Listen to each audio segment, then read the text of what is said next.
Ernakulam വെടിമറയിൽ plastic ഉപകരണ നിർമ്മാണശാലയിലാണ് തീപിടുത്തമുണ്ടായത്.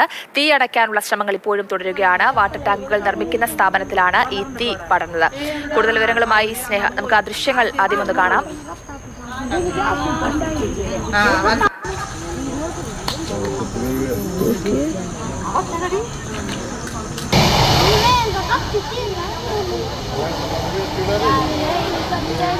കൂടുതൽ വിവരങ്ങളുമായി സ്നേഹമോൾ ഞാൻ ചേരുന്നുണ്ട്. സ്നേഹ, ദൃശ്യങ്ങളിൽ നമുക്ക് കാണാൻ സാധിക്കുന്നത് തീ ആളി പടരുന്നതാണ്. ഇപ്പോഴും തീ അണയ്ക്കാനുള്ള ശ്രമങ്ങൾ തുടരുകയുമാണ്. എങ്ങനെയാണ് ഈ തീപിടുത്തം ഉണ്ടായത്?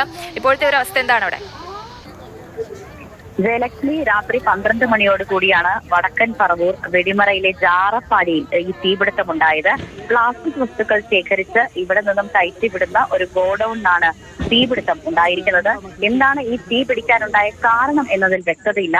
ഏതായാലും വൻതോതിൽ പ്ലാസ്റ്റിക് വസ്തുക്കൾ അവിടെ കെട്ടിക്കിടന്നിരുന്നു. തീപിടുത്തം ഉണ്ടായ സമയത്ത് ഈ പ്ലാസ്റ്റിക്കുകളിലൊക്കെ തന്നെയും വൻതോതിൽ തീ ഉയർന്നിരുന്നു.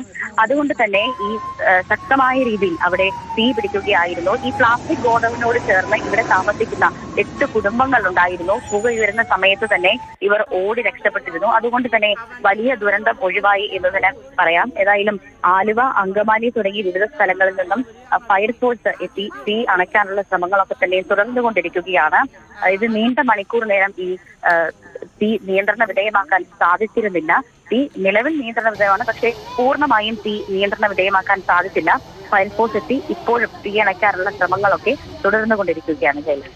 ശരി സ്നേഹ, പ്ലാസ്റ്റിക് ഉപകരണ നിർമ്മാണശാലയിലാണ് തീപിടുത്തം ഉണ്ടായത്. ആർക്കും പരിക്കില്ല എന്നുള്ളത് ആശ്വാസകരമാണ്. ഇപ്പോഴും ഈ തീ പൂർണ്ണമായിട്ട് നിയന്ത്രണ വിധേയമായിട്ടുണ്ട്, പക്ഷേ പൂർണ്ണമായിട്ടും തീ അണയ്ക്കാനായിട്ട് സാധിച്ചിട്ടില്ല. അതിനുള്ള ശ്രമങ്ങൾ തുടരുകയാണെന്നാണ് സ്നേഹ റിപ്പോർട്ട് ചെയ്തത്.